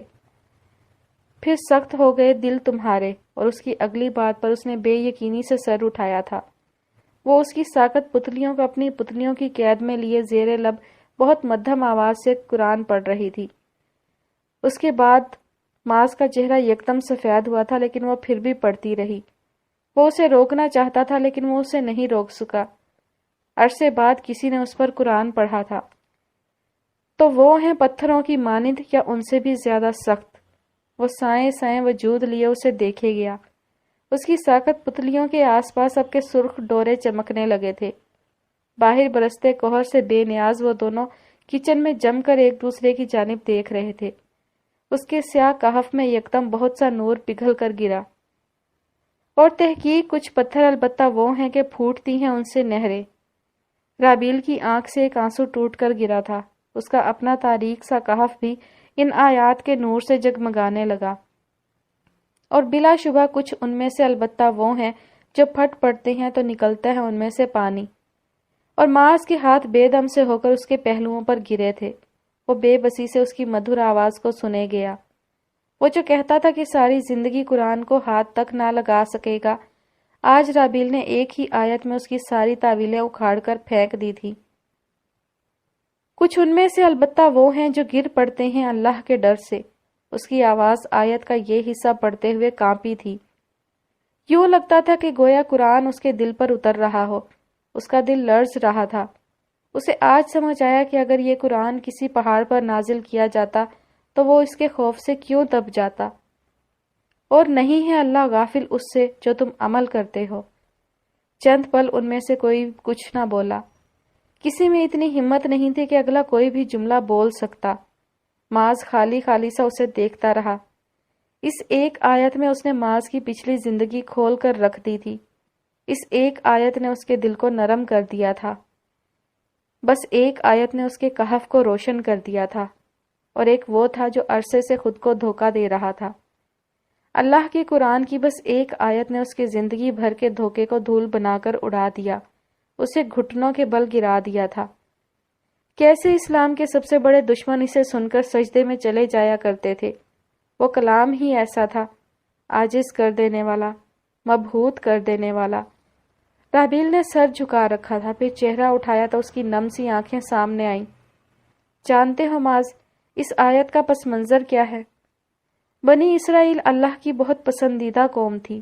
اللہ نے ان کو فرعون کے ظلم سے نجات دلا کر ان پر آسمان سے من و سلوہ اتارا، انہیں دنیا کی نعمتوں سے نوازا، انہیں اپنا کلام اور اپنا پیغمبر دیا، انہیں وہ سب دیا جس کی انسانیت کو آج حد سے زیادہ ضرورت ہے۔ لیکن جانتے ہو انہوں نے اس سب کے جواب میں کیا کیا؟ وہ خاموش رہا، اس میں جواب دینے کی ہمت نہیں تھی۔ انہوں نے نہ شکری کی معاذ، انہوں نے ہر اس نعمت کے جواب میں الٹا عمل کیا، شکر گزاری کے بجائے کفران نعمت اختیار کیا، سر تسلیم خم کرنے کے بجائے گردنیں اکڑا لیں، احکامات کو جیسے ہیں ویسے لینے کے بجائے ان میں طرح طرح کے جھول پیدا کرنے کی کوششیں کی۔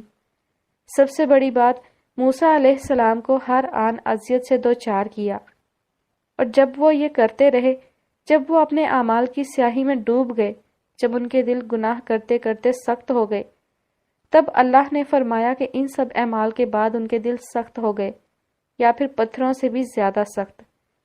وہ ذرا ٹھہری، انگلیوں سے آنکھیں رگڑیں، ناک گلابی ہو کر دہک رہی تھی، سانسیں ناہموار تھیں، لیکن پھر بھی وہ بول رہی تھی، وہ بولنا چاہتی تھی۔ اس کے پاس اور کچھ نہیں تھا سوائے قرآن کے، وہ اس قرآن سے اس کا تاریک کہف روشن کرنا چاہتی تھی۔ ان کے دل پتھروں کی مانند سخت ہو گئے معاذ، پتھر جو لوہے سے بھی زیادہ سخت ہوتا ہے، کیونکہ فولاد ہو یا سیسا، جب اسے آگ میں پگھلایا جاتا ہے تو وہ پگھل جاتا ہے، وہ اپنی حیت تبدیل کر لیتا ہے، لیکن پتھر اپنی شکل تبدیل نہیں کرتے۔ پتھر آگ سے نہیں پگھل سکتے معاذ، پتھر کسی بھی صورت اپنی اسٹیٹ چھوڑنے پر راضی نہیں ہوتے، جیسے تم اپنی اس سختی کو چھوڑنے پر راضی نہیں ہو، بالکل اسی طرح وہ بھی راضی نہیں تھے۔ حالانکہ اتنی نشانیوں، اتنے معجزات اور اتنی عظیم نعمتوں کے بعد یہ ممکن نہیں تھا کہ وہ دلوں کی سختی اختیار کرتے۔ تمہیں بھی تو اللہ نے یہ قرآن دیا معاذ، یہ قرآن جو اس دنیا اور اس دنیا کی ہر شے سے زیادہ بہترین ہے۔ تمہارے قلب کو اللہ نے اس کی ایک ایک آیت حفظ کرنے کا اعزاز عطا فرمایا، لیکن تم نے اس نعمت کے بعد بھی دل کی سختی ہی اختیار کی۔ وہ سفید پڑتے چہرے کے ساتھ اسے دیکھ رہا تھا، دل کے کہیں بہت اندر تک تکلیف ہوئی تھی۔ اس کا پتھر سا دل لمحے بھر کو اس آگاہی پر کانپا تھا، لیکن رابیل، وہ اس پر ترس کھائے بغیر بولتی رہی۔ وہ چاہتی تھی کہ معاذ تکلیف سے دوچار ہو۔ اس نے یہ آیت اس پر پڑھی اس لیے تھی تاکہ اس کا پتھر سا دل زخمی ہو۔ وہ اس دل کو پگھلا نہیں سکتی تھی، لیکن وہ اس دل کو توڑ ضرور سکتی تھی۔ اور جانتے ہو، پتھروں کو پگھلایا نہیں جا سکتا، انہیں صرف توڑا جا سکتا ہے۔ اس کی آنکھوں میں اب کے ضبط کے باعث گہری سرخی ابھرنے لگی تھی، لیکن وہ پھر بھی خاموشی سے اسے دیکھے گیا۔ دل ٹوٹ رہا تھا اور اس دل سے اب کے پانی رسنے لگا تھا۔ انسان کے اعمال اس کا دل سخت کر دیتے ہیں معاذ، یہ سچ ہے، اتنا سخت کر دیتے ہیں گویا پتھروں سے بھی زیادہ سخت۔ لیکن پھر پتھروں میں سے کچھ ایسے پتھر بھی ہوتے ہیں کہ وہ پھٹ پڑتے ہیں اور ان میں سے بہت سا پانی بہہ نکلتا ہے۔ معاذ کی آنکھیں گلابی ہونے لگیں، گردن کی گلٹی ابھر کر معدوم ہوئی۔ بہت عرصے بعد حبیبہ کی نرم سی آواز اس کے آس پاس تحلیل ہونے لگی۔ یہاں پر جو پتھروں کا ذکر ہے نا، وہ دراصل دل کی اقسام کا ذکر ہے۔ کچھ دل تو ایسے ہوتے ہیں جو پتھروں سے بھی زیادہ سخت ہوتے ہیں، جیسے کہ تمہیں لگتا ہے کہ تمہارا دل اب ہو چکا ہے۔ لیکن پھر دلوں میں سے کچھ دل وہ بھی ہوتے ہیں جو آزمائش کی ذرا سی لرزش پر ٹوٹتے ہیں اور ان سے نہریں بہہ نکلتی ہیں، پانی، بہت سارا پانی۔ ایسے دل نرم ہوتے ہیں، بس انہیں آزمائش کی بھٹی میں تپا کر کندن بنانا پڑتا ہے۔ لیکن پھر کچھ دل ایسے ہوتے ہیں اس کے سخت سے خول کے باعث وہ خیر باہر کو نکل نہیں پا رہی ہوتی۔ وہ پھٹ پڑتے ہیں اور ان سے ہلکا باریک باریک سا پانی نکلتا ہے۔ پھر اللہ اس دل کو توڑتے ہیں، لوگوں کی محبت سے، کڑی آزمائشوں سے، کسی محبوب چیز سے آزما کر، کسی نہ کسی حادثے سے۔ جب ہم پوری طرح سے ہل جاتے ہیں تب دل ٹوٹتا ہے اور اس میں سے خیر بہنے لگتی ہے۔ لیکن تیسرا اور آخری دل، وہ لمحے بھر کو ٹھہری، معاذ خوف زدہ ہوا تھا۔ وہ کیوں خاموش ہوئی؟ کاش کہ وہ کبھی خاموش نہ ہو۔ اس کے بے چین دل کو ان لفظوں سے سکون مل رہا تھا، بے حد سکون۔ یہ وہ دل ہوتا ہے معاذ کہ جس میں اسلام تو ہوتا ہے مگر ایمان نہیں ہوتا۔ ایمان اور اسلام تو الگ الگ باتیں ہیں۔ کچھ لوگ اسلام لے آتے ہیں، ایمان نہیں لاتے۔ اسلام کا مطلب ہوتا ہے زبان سے اقرار، لیکن اعضاء کا ان احکامات پر عمل نہ کرنا، اور ایمان کا مطلب ہوتا ہے دل کے پختہ ارادے کے ساتھ اللہ پر ایمان لانا اور پھر اس کی خوشنودی کے کام بجا لانا۔ یہ تیسرا دل خیر سے خالی ضرور ہوتا ہے لیکن مایوس نہیں ہوتا، یہ غافل دل ہوتا ہے۔ اسے بار بار قرآن کی بات سنانی پڑتی ہے، اسے بار بار اندر سے بیدار کیا جاتا ہے، اور جیسے ہی یہ اللہ کا حکم سنتا ہے تو اس کی اپنی کوئی مرضی نہیں رہتی۔ وہ اللہ کے خوف سے گر پڑتا ہے، وہ اللہ کے آگے جھک جاتا ہے۔ چند پل کے لیے پھر سے خاموشی چھا گئی تھی۔ رابیل گیلی آنکھوں سے اسے دیکھتی رہی۔ جانتے ہو تمہیں یہ آیت کیوں سنائی میں نے؟ وہ اس لیے معاذ کہ تم کہیں اندر اللہ سے خفا ہو، تم کہیں اندر اپنے قرآن سے ناراض ہو۔ تم نے بہت دعائیں کی لیکن تمہاری دعاؤں کا جواب نہیں دیا گیا، تو تم خول میں سمٹ گئے۔ تمہارے دل میں خیر تھی لیکن تم نے سیاہ اعمال سے اس خیر کا راستہ روک دیا۔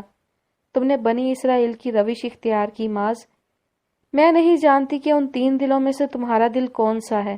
ہر انسان اس بارے میں بخوبی جانتا ہے کہ وہ دل کی کس قسم میں آتا ہے، لیکن ایک بات میں ضرور جانتی ہوں۔ اس آیت کی ایک بات جو مجھے ہمیشہ رلا دیتی ہے وہ یہ ہے کہ آپ جس بھی سٹیٹ میں ہو، آپ جس بھی آزمائش میں ہو، آپ جس بھی تکلیف سے ٹوٹ رہے ہو، آپ جس بھی سیاہی میں دھسے ہوئے ہو، اللہ آپ کی کسی بھی سٹیٹ سے کسی بھی حالت سے بے خبر نہیں ہے۔ اللہ نے آپ کو کبھی نہیں چھوڑا تھا۔ اللہ انسان کو کبھی نہیں چھوڑتا۔ یہ ہم ہوتے ہیں جو اللہ کو چھوڑ دیتے ہیں۔ اس سے دوری ہم پیدا کرتے ہیں اور اس دوری کو ختم بھی ہمیں ہی کرنا ہوتا ہے۔ اپنے آپ کو ہمیں خود توڑنا ہوتا ہے تاکہ یہ قرآن ہمارے دل میں داخل ہو سکے، یہ اندر اتر کر ہمارے دلوں میں موجود خیر کو باہر نکال سکے۔ معاذ نے گہرا سانس لے کر اندر جمع ہوتی کثافت کو باہر نکالا تھا۔ وہ اسے کوئی جواب دینا چاہتا تھا، اپنے اس عمل کی کوئی جسٹیفیکیشن اس کے سامنے رکھنا چاہتا تھا۔ وہ اسے بتانا چاہتا تھا کہ اس نے ایسا کیوں کیا، لیکن وہ اسے کچھ بھی نہ کہہ سکا۔ اس نے تو اپنی طرف سے کوئی بات کی ہی نہیں تھی۔ اس نے تو بات شروع ہی اس کلام سے کی تھی کہ جس کی مثال عرب و عجم میں کہیں نہ ملتی تھی۔ وہ اس کلام کے جواب میں بھلا کیا جواب دے سکتا تھا؟ رابیل ہچکچا کر تھوڑا سا آگے ہوئی، ڈرتے ڈرتے ہاتھ اٹھائے اور اگلے ہی لمحے پتہ نہیں کیسے لیکن وہ اسے گلے لگا چکی تھی۔ وہ جو گردن جھکائے بیٹھا تھا ساکت رہ گیا، سانس تک رک گیا تھا، لیکن دوسری جانب رابیل اب کے ہولے ہولے اس کی پیٹھ تھپک رہی تھی۔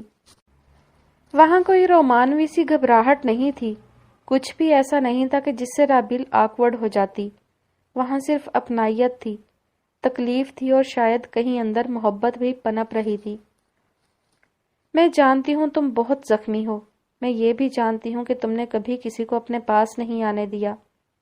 مجھے یہ بھی پتہ ہے کہ تم اپنی تکلیف کبھی لوگوں سے بیان نہیں کرو گے، لیکن میں جب تک اس رشتے میں ہوں تمہیں تسلی دینا چاہتی ہوں۔ جو تم سے ہم نے چھین لیا وہ تمہیں واپس لوٹانا چاہتی ہوں۔ اس کے ہاتھ اب تک پہلوؤں پر تھے، اس نے ہاتھ اٹھا کر اسے خود سے نہیں لگایا۔ اگلے ہی لمحے رابیل اس سے الگ ہوئی، وہ اسے ہی دیکھ رہا تھا۔ کچھ بولو بھی، اس کی خاموشی پر اس نے اصرار کیا تو وہ تھکن زدہ سا مسکرا دیا۔ تم نے ساری باتیں کر لیں، مجھے نہیں لگتا مجھے کچھ بولنے کی ضرورت ہے۔ اور اس کے اس جملے پر پہلی بار رابیل کے گلابی رخسار مزید گلابی ہوئے۔ اسے بڑی بہادری سے گلے تو لگا لیا تھا، لیکن اب اس کے سامنے یوں بیٹھنا محال ہونے لگا تھا۔ تمہیں ایک دوست کی حیثیت سے تسلی دی ہے میں نے، کوئی غلط مطلب مت نکالنا اس بارے میں۔ یہ ایک طرح کی وارننگ تھی جس پر وہ گردن جھکا کر ایک بار پھر سے ہنسا تھا۔ وہ اس کی ہنسی پر نروس ہونے لگی۔ معاذ ایسے مت ہنسو، پاگل ہو تم بالکل، نفی میں سر ہلا کر کہا تھا اس نے۔ وہ عجلت میں اٹھی، اس کے سامنے اب اور نہیں بیٹھ سکتی تھی۔ کہاں جا رہی ہو؟ اور اب اس کا دل نہیں چاہ رہا تھا کہ وہ اس کے سامنے سے چلی جائے۔ وہ لمحے بھر کو رکی۔ گھر جا رہی ہوں اور تم بھی گھر جاؤ۔ باہر بہت ٹھنڈ ہے، ہیرو بننے کی کوشش ہرگز نہ کرنا۔ رابیل، میں جا رہی ہوں، اللہ حافظ۔ وہ جلدی سے باہر نکلی۔ وہ مسکرا کر اس کی عجلت کو دیکھتا رہا، جانتا تھا کہ وہ نروس ہو رہی ہے، اور آج ایک اور انکشاف بھی ہوا تھا اس پر۔ وہ بے وقوف نہیں تھی، وہ بس آکورڈ ہونے پر الٹی سیدھی باتیں کر جایا کرتی تھی۔ اسے پتا نہیں تھا کہ وہ کتنی عقل مند ہے۔ چلو، کبھی نہ کبھی تو وہ اسے یہ بتا ہی دے گا۔ دوسری جانب وہ جلدی سے گاڑی میں آ کر بیٹھی، دونوں رخساروں پر ہاتھ رکھے، آنکھیں میچی۔ اف اف، اس سے بچ کر تو نکل آئی تھی، لیکن اب اس کی سرمئی مسکراتی آنکھوں سے کیسے بچ پائے گی؟ یا اللہ! اس نے ایک بار پھر سے اپنے گلابی رخسار چھپائے تھے۔ اندر وہ اب تک اس کی عجلت پر اداسی سے مسکرا رہا تھا۔ وہ گھر واپس آئی تو عشاء کی اذانیں تھم چکی تھی۔ لاؤنج ہی میں سب گھر والے براجمان نظر آ گئے۔ وہ سلام کرتی پاس چلی آئی۔ سب سے پہلے عابد صاحب نے ہی اس کی جانب دیکھا تھا، اور پھر سب کی نگاہیں اس پر اٹھیں۔ کہاں گئی تھی تم؟ وہ ٹیپیکل نہیں تھے، نہ ہی اسے کہیں آنے جانے پر پابندی تھی، لیکن وہ ایسے کبھی گھر سے نکلتی نہیں تھی، اسی لیے ان کی جانب سے ایسا استفسار یقینی تھا۔ تایا سے ملنے گئی تھی، اس نے صوفے پر بیٹھتے ہوئے کہا، لیکن اس کی بات پر ردا کے علاوہ سب سیدھے ہو بیٹھے تھے۔ بھائی صاحب سے؟ لیکن کیوں؟ عابد صاحب کے ماتھے پر بے ساختہ ہی بہت سے بل ابھرے۔ ویسے ہی، کیا میں ان سے ملنے نہیں جا سکتی بابا؟ اس نے الٹا انہی سے سوال کر ڈالا تھا جس پر وہ چند لمحوں کے لیے خاموش سے ہو گئے۔ تمہیں وہاں نہیں جانا چاہیے تھا۔ لیکن کیوں؟ وہ ایک بار پھر سے خاموش ہوئے تو اسے ان کی خاموشی بہت ناگوار گزری۔ میں ان سے ملنے کیوں نہیں جا سکتی بابا؟ اب تو میرے ان کے ساتھ 2 رشتے جڑ چکے ہیں، پھر اب ان سے ملنے میں کیا قباحت ہے؟ عابد صاحب کی آنکھیں لمحے بھر کو سرد ہوئیں۔ میں چاہتا ہوں کہ تم معاذ سے طلاق لے لو۔ اور اس نے تو یہ بات پہلے بھی سن رکھی تھی، لیکن جتنی تکلیف اسے اس وقت ہوئی تھی پہلے کبھی نہ ہوئی۔ وہ کیسے اسے طلاق کا کہہ سکتے تھے؟ آخر بابا کو ہو کیا گیا تھا؟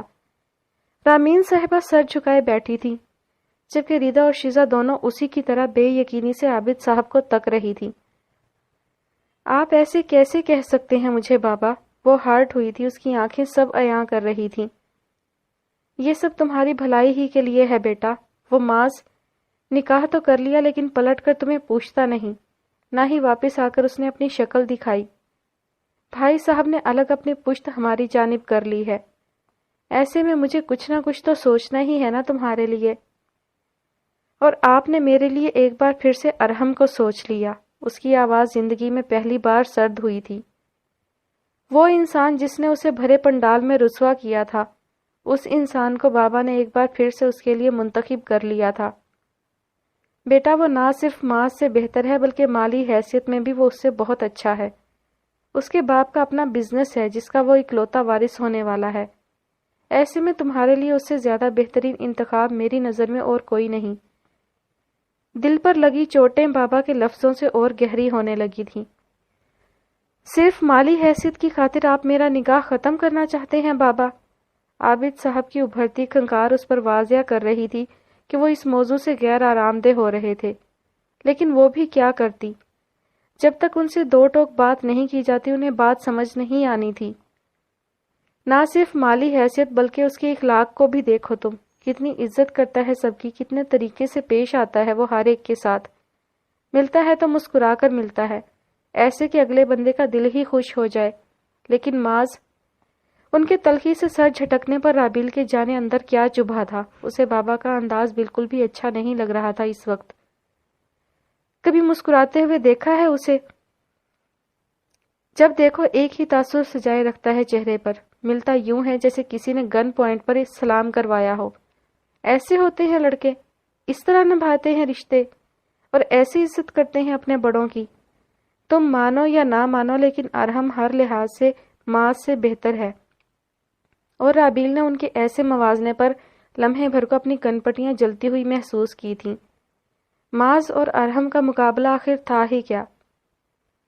ارحم نے 13 سال کی عمر میں اپنی ماں کو اپنے ہاتھوں سے قبر میں نہیں دفنایا تھا بابا، نہ ہی اس نے اپنا بچپن سڑکوں پر گزارا، اور نہ ہی اس پر ایسی کوئی تلخی کبھی بھی زندگی میں وارد ہوئی۔ آپ ان دونوں کا مقابلہ نہیں کر سکتے۔ وہ دونوں ایک طرح سے بڑے نہیں ہوئے بابا۔ ایک نے زندگی گہرے جنگل میں گزاری ہے تو دوسرے نے یہ زندگی کسی شاہی شہزادے کی مانند۔ آپ کو کیا لگتا ہے کہ آپ ان کا موازنہ یوں کر کے اپنے عمل کو جسٹیفائی کر سکتے ہیں؟ اس کی جانب سے ایسا وار بالکل غیر متوقع تھا۔ رامین صاحبہ اور عابد صاحب تو چونکے، شیزا نے بھی اسے لمحے بھر کو حیرت سے دیکھا تھا، لیکن رابی کو اب کسی کی بھی پرواہ نہیں تھی۔ جو ہو چکا تھا وہ ہو چکا تھا، لیکن اب وہ انہیں ایک بار پھر سے تاریخ نہیں دہرانے دے سکتی تھی، ہرگز بھی نہیں۔ تو تم اب اس کل کے لڑکے کے لیے اپنے باپ سے بحث کر رہی ہو۔ آپ مجھے یہ سب کرنے کے لیے مجبور کر رہے ہیں بابا۔ جب آپ اس رشتے کے لیے دل سے راضی ہی نہیں تھے تو اس بھرے مجمع میں آپ نے حامی کیوں بھری؟ آپ کے ساتھ تو کسی نے زبردستی نہیں کی تھی کہ میرے رشتے کے لیے یوں اجلت میں ہاں کر دیں، اور اب جب کہ میرا نکاح ہو چکا ہے تو آپ اتنے آرام سے اسے ختم کرنے کی بات کر رہے ہیں۔ میرے لیے یہ سب نارمل نہیں ہے بابا، آپ پلیز کچھ تو خیال کریں۔ اور اس نے اب کے فیصلہ کر لیا تھا کہ وہ اس رشتے کو بچانے کے لیے جس بھی حد تک جانا چاہے گی جائے گی، کیونکہ وہ اس رشتے کو ختم نہیں کرنا چاہتی تھی۔ وہ معاذ کو نہیں چھوڑنا چاہتی تھی، اور اس ارحم کے لیے تو بالکل بھی نہیں۔ اس میں اب نارمل کیا ہے، مجھے صرف یہ بتاؤ۔ عابد صاحب بجائے ٹھنڈے دماغ سے سوچنے کی الٹا تیش سے آگے ہو کر بیٹھے تھے۔ رامین بیگم نے پہلو بدلا، ساتھ رابیل کو مزید بحث کرنے سے بھی روکا، لیکن وہ ان کی جانب متوجہ نہیں تھی۔ بابا، میرا نکاح ہوا ہے۔ نکاح ایک بہت مضبوط اور گہرا رشتہ ہوتا ہے۔ یہ منگنی کے 2 بول کی طرح نہیں ہوتا کہ 2 بول سے ٹوٹ جائے۔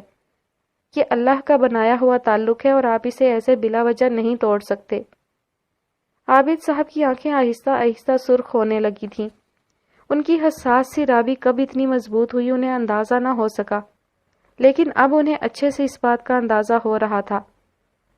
میرے پاس وجہ ہے اس رشتے کو توڑنے کی۔ ماحول میں ہر گزرتے لمحے کے ساتھ تناؤ بڑھتا ہی جا رہا تھا۔ رابیل کو سانس لینے میں دشواری ہونے لگی تھی۔ آپ کی ہر وجہ اس رشتے سے چھوٹی ہے بابا۔ اچھا، وہ مسکرا کر پیچھے ہو بیٹھے تھے، پھر سر جھٹکا۔ اتنا ہی یقین ہے تمہیں اس رشتے پر تو لے کر آؤ معاذ کو میرے سامنے۔ وہ آئے اور ہم سب کے سامنے اقرار کرے کہ وہ اس رشتے کو نبھانا چاہتا ہے، تو ہم تمہیں اس کے نکاح میں رہنے پر کبھی کچھ نہیں کہیں گے۔ لیکن اگر رابیل، وہ آگے کو ہوئے، تنبیہی نگاہوں سے اسے دیکھا۔ اس کا دل لمحے بھر کو رکا تھا۔ اگر وہ یہاں آ کر 2 لفظوں کی صاف بات نہ کر کے گیا تو میں تمہیں ہرگز بھی نہیں دیکھوں گا۔ میں یہ رشتہ ختم کروا دوں گا۔ اور ایک بات اور۔ وہ اٹھ کھڑے ہوئے تو رامین بیگم بھی میکانکی سے انداز میں ان کے ساتھ ہی اٹھی تھیں۔ رابیل نے گیلی گیلی آنکھوں سے انہیں دیکھا تھا۔ میں نے اس وقت تمہارے رشتے کے لیے حامی صرف اس لیے بھری تھی کیونکہ میں اپنی اور بے عزتی نہیں کروانا چاہتا تھا۔ جتنی باتیں تمہارے اس دوپٹے اور مدرسے کی وجہ سے میں نے سننی تھی میں سن چکا۔ مجھ پہ مزید ہمت نہیں تھی کسی کی بکواس سننے کی۔ لیکن مجھے اندازہ نہیں تھا کہ سوتیلا خون ہمیشہ سوتیلا ہی رہے گا۔ دیکھو، دکھا دیا نا انہوں نے اپنا آپ، کیسے ایک بار بھی پلٹ کر خبر نہ لی تمہاری۔ اس وقت نکاح بھی صرف اس لیے کیا تھا تاکہ خاندان بھر میں نام کما سکیں جو وہ کما چکے، لیکن اب میں انہیں اپنی اور بے عزتی کرنے نہیں دے سکتا۔ سمجھ لو اس بات کو۔ وہ اتنی سرد مہری سے بول رہے تھے کہ بے ساختہ ہی اس کی آنکھوں سے آنسو ٹوٹے۔ آخر اور کیا کیا سہنا رہ گیا تھا۔ بابا کا ایک ایک لفظ اس کے دل میں گڑ گیا تھا، لیکن انہیں کوئی پرواہ نہیں تھی۔ سر جھٹک کر آگے بڑھے تو رامین بیگم بھی ان کے پیچھے چلی گئیں۔ اس نے سر دونوں ہاتھوں میں گرا لیا، ہاتھ لرز رہے تھے اور دل سکڑ رہا تھا۔ شیزا نے گہرا سانس لیا تھا اور ردا وہ آہستہ آہستہ اس کی پشت سہلا رہی تھی۔ رابی کو لگا تھا کہ اب سب ٹھیک ہو گیا ہے، اب سب ٹھیک ہو جائے گا۔ اس کا نکاح ماس سے ہو گیا ہے تو اب کسی میں ہمت نہیں ہوگی اسے مزید پریشان کرنے کی، لیکن اب ایک بار پھر سے بابا اس کے لیے آزمائش کا گڑھا کھود رہے تھے۔ وہ کیا کرے؟ یا اللہ، وہ کہاں چلی جائے؟ سب اپنے اپنے کمروں کی جانب ہوئے تو اب کہ وہ لاؤنج میں تنہا رہ گئی۔ بے ساختہ ہی اسے اپنے کندھوں پر تھکن محسوس ہوئی تھی۔ اس نے آہستہ سے لاؤنج سے اٹھ کر قدم اپنے کمرے کی جانب بڑھائے۔ ٹک ٹک کرتی گھڑی رات کے 10 بجا رہی تھی۔ اس نے برقع اتارا اور شاور لینے چلی گئی۔ روح پر جمی کثافت ایسے ہی چھٹ سکتی تھی۔ شاور لینے کے بعد اس نے بال خشک کیے، سنگھار آئینے میں عکس دیکھتے ہوئے یکدم سرمئی آنکھیں اس کے سامنے چمکی تھیں۔ کتنی تکلیف تھی ان آنکھوں میں، کیا کچھ سہ لیا تھا ان آنکھوں نے، پھر بھی رونا بھول گئی تھیں وہ آنکھیں۔ تولیے سے بالوں کو خشک کرتے اس کے ہاتھ لمحے بھر کو سست ہوئے تھے۔ وہ ان آنکھوں میں اترنے لگی تھی، یا شاید وہ آنکھیں اس میں اترنے لگی تھیں۔ لوگ اس کا موازنہ ارحم سے کر رہے تھے۔ لوگ ایسا کیسے کر سکتے تھے؟ کتنے بے رحم ہوتے ہیں یہ لوگ۔ لیکن وہ لڑے گی، وہ اس کے لیے لڑے گی۔ وہ اپنے لیے لڑ رہی تھی تو اس کے لیے بھی لڑ سکتی تھی۔ بالوں کو اس نے پیچھے پھینکا تو وہ پشت پر لہرائے۔ کندھوں سے تھوڑے نیچے آتے بالوں سے پانی موتیوں کی صورت ٹپک رہا تھا۔ اسے ماس کا گردن جھکا کر ہنسنا۔ اس نے مسکرا کر آنکھیں میچی۔ اس کی یادیں اس خار سی دنیا میں شبنم کے نرم قطروں کی مانند تھیں۔ اس نے خود سے بھی اس سمے نگاہیں چرائی تھی۔